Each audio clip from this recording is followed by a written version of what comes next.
Pregnancy के दूसरे तिमाही में आपके चेहरे में आने वाले ये 4 खास बदलाव आपको अनुमान लगाने में मदद कर सकते हैं कि आपके घर में बेटा है या फिर बेटी। हेलो दोस्तों, welcome back to my channel, जहां हम बात करते हैं मेकअप, ब्यूटी, ट्रेंडिंग, फैशन और मम्मी टॉक की।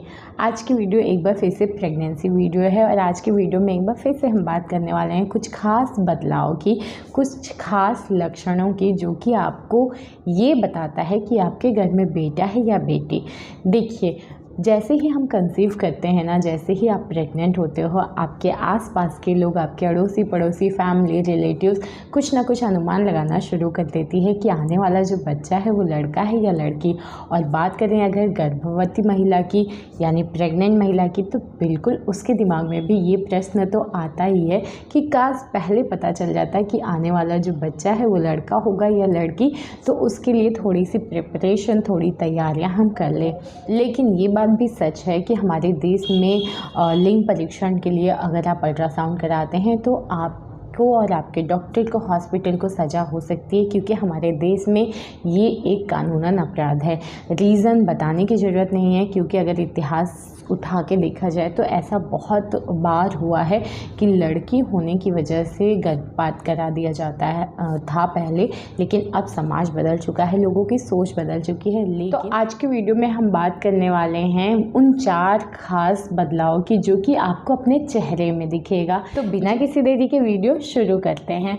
सबसे पहला और बहुत ही ख़ास बदलाव जो आपको अपने चेहरे में दिखता है वो होता है आपके नाक में बदलाव। नाक में बदलाव कैसे आता है? देखिए, मैं ये तो नहीं कहूँगी कि आपका प्रेगनेंसी से पहले और प्रेगनेंसी के बाद वाला नाक का पूरा शेप, स्ट्रक्चर सब कुछ बदल जाता है, ऐसा नहीं होता है। आपने क्या करना है, अपने पहले की फ़ोटो प्रेगनेंसी से पहले और प्रेगनेंसी के बाद की फ़ोटो को कंपेयर करना है। एक बात मैं पहले ही बता दूँ कि ये जो सिम्टम्स हैं ना, ये जो लक्षण होते हैं, ये 100% प्रमाणित नहीं होते हैं। साइंस इस चीज़ को नहीं मानता है। ये हमारे पूर्वजों के अनुभव से लिया हुआ सारी चीज़ें हैं जिसको मैं आपसे डिस्कस कर रही हूँ। तो हो सकता है कि कुछ सिम्टम्स, कुछ बदलाव जो होते हैं वो ऑपोजिट जेंडर में भी मिल सकता है। यानी कि जो बात मैं बता रही हूँ, जो सिम्टम मैं लड़की के लिए बता रही हूँ, हो सकता है आपके घर में बेटा हो उसमें मिल सकता है, या घर में अगर बेटी हो और लक्षण मैं लड़के का बता रही हूँ तो इस तरीके से एक्सचेंज भी हो जाता है। लेकिन सारे के सारे सिम्टम्स ऐसे नहीं होते हैं कि बदल जाएंगे। कुछ सिम्टम्स में ऐसा हो जाता है कि ऑपोजिट जेंडर में भी मिल जाता है। तो हम बात कर रहे थे नाक के स्ट्रक्चर की या नाक के साइज का।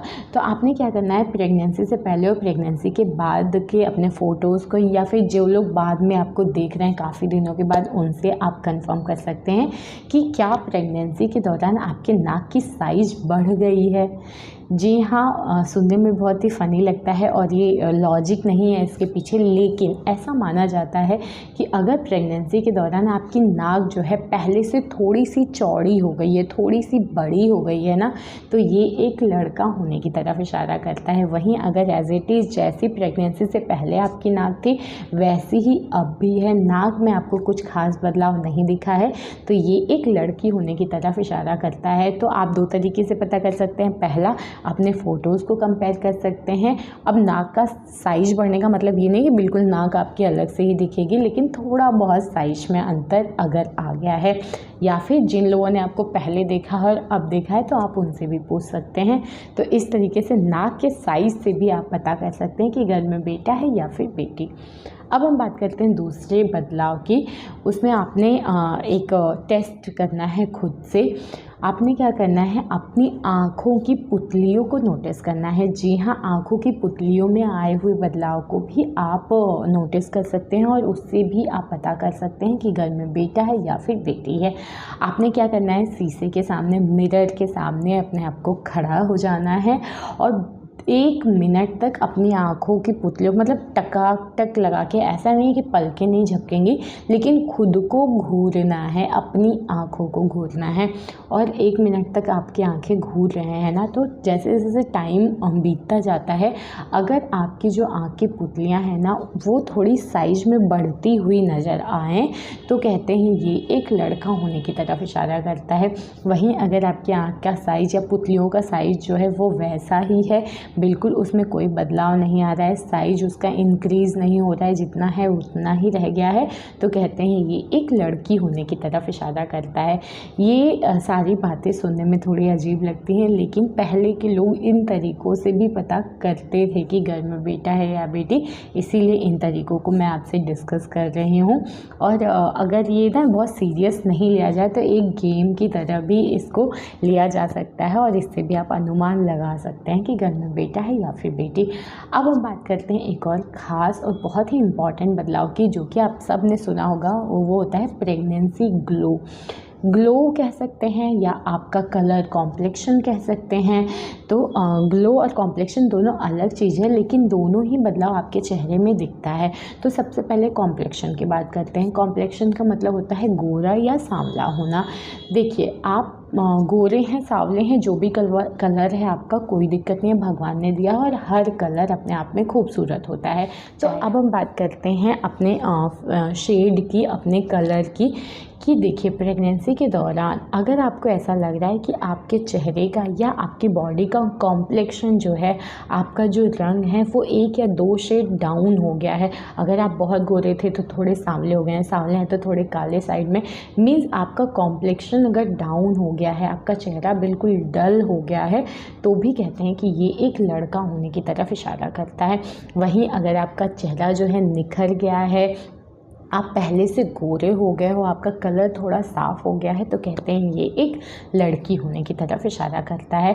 तो अब बात करते हैं प्रेगनेंसी ग्लो की। प्रेगनेंसी ग्लो जो आता है चेहरे पे वो यही होता है कि अगर आपका कॉम्प्लेक्शन अच्छा हो जाएगा, पहले से आपका फेस अच्छा हो गया है, आपका फेस थोड़ा चबी चबी भर गया है, तो आपका अगर कलर निखरेगा ना, तो आपका फेस अपने आप शाइन करेगा, आपको मेकअप की ज़रूरत नहीं पड़ेगी। वहीं अगर आपका कलर दब रहा है तो आपका फेस थोड़ा डल सा दिखता है। ये अंतर आपने देखा वेट लॉस और वेट गेन वाले प्रोसेस में भी होता है कि अगर वेट आपका बढ़ता है तो आपका फेस थोड़ा ग्लो करना शुरू कर देता है, स्किन आपकी खिंचती है और फेस में थोड़ा फैट वैट इकट्ठा होता है, तो वो अपने आप ही कलर आपका निखर जाता है। और वहीं अगर आप वेट कम करते हैं तो आपका फेस थोड़ा सा डल हो जाता है, थोड़ा आपका कॉम्प्लेक्शन भी डाउन होता है। तो एग्जैक्टली प्रेगनेंसी के दौरान यही होता है कि अगर आपको मेकअप की ज़रूरत नहीं है, आपका चेहरा वैसे ही खिला खिला सा शाइन कर रहा है, गोरे हो गए हो तो लड़की। वहीं अगर आपका फेस थोड़ा डल हो गया है, आपका कलर कॉम्प्लेक्शन डाउन हुआ है, तो लड़का होने की तरफ इशारा करता है। अब हम बात करते हैं एक और ख़ास बदलाव की, वो होता है आपके चेहरे में दाग, झाइयाँ और पिंपल। जी हाँ, अगर आपको ऐसा लग रहा है कि प्रेगनेंसी के से पहले आपके पिंपल नहीं था, झाइयाँ नहीं थी, इस टाइप की समस्या नहीं थी, लेकिन प्रेगनेंसी के दौरान आपके साथ ये समस्या हो रही है, आपके फेस पे झाइयाँ हो गई हैं, बहुत सारे पिंपल हो रहे हैं और बहुत सारे छोटे छोटे दाने या ब्रेकआउट कुछ भी हो रहा है ना, तो कहते हैं ये एक लड़का होने की तरफ इशारा करता है। वहीं अगर आप सुंदर हो गया, आपका पिंपल पहले था लेकिन अब कम हो गया है, झाइयाँ नहीं आ रही हैं, तो कहते हैं ये एक लड़की होने की तरफ इशारा करता है, क्योंकि ऐसा माना जाता है लड़कियां अपनी माँ की खूबसूरती में थोड़ी और खूबसूरती ऐड कर देती है और लड़के माँ की खूबसूरती छीन लेते हैं। तो ये भी खास बदलाव आता है आपके चेहरे में, और अगर आपके साथ ऐसा हो रहा है तो बिल्कुल आप अनुमान लगा सकते हैं कि आपके घर में बेटा है या फिर बेटी है। अब हम बात करते हैं एक और ख़ास और अच्छे बदलाव की, वो होता है आपके चेहरे का शेप या डिज़ाइन, या आप आकार की बात कर सकते हो। तो ऐसा कहते हैं कि अगर गर्भावस्था के दौरान आपका चेहरा जो है बिल्कुल गोल मटोल सा हो गया है, चबी चबी सा हो गया है, आपका फैट जो है पूरे फेस में भर गया है, मुंह एकदम गोल गोल हो गया है, तो कहते हैं ये एक लड़की होने की तरफ इशारा करता है। वहीं अगर आपका फेस थोड़ा चपटा हो गया है, आपका फेस थोड़ा लंबाई में दिखने लगा है, तो ये एक लड़का होने की तरफ इशारा करता है। तो इस तरीके से आपके चेहरे में आने वाले ये कुछ बदलाव हैं जो कि आपको काफ़ी हद तक मदद करते हैं ये अनुमान लगाने में कि आपके घर में बेटा है या फिर बेटी है। तो उम्मीद करती हूँ आज की वीडियो अच्छी लगी हो। वीडियो अच्छी लगी हो तो लाइक शेयर कमेंट करिए, चैनल को प्लीज़ सब्सक्राइब कर दीजिए। मिलते हैं नेक्स्ट वीडियो में, तब तक के लिए बाय।